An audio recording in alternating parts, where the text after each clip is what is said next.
Talofa everyone, my name is Jasmine. I am from the village of Matautu Falefā and Malifa, Apia, and I am currently based in Talofa South, West Auckland. I work with tapa. I work with Samoan Siapo. So how does it feel to be showcasing your work and your creative process? Because it can be quite an intimate thing, especially from home. It's very chill.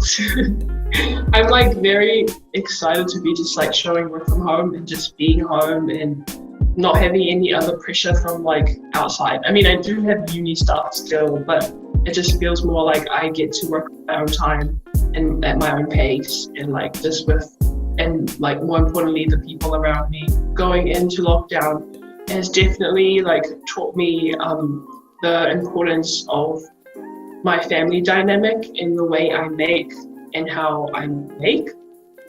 Yeah, and just like just using materials that are home and available around me. I think that I'm very like privileged to have access to my like family knowledge and like connections to Samoa to understand that our knowledge is enough for us to nurture and manifest however we want to share it.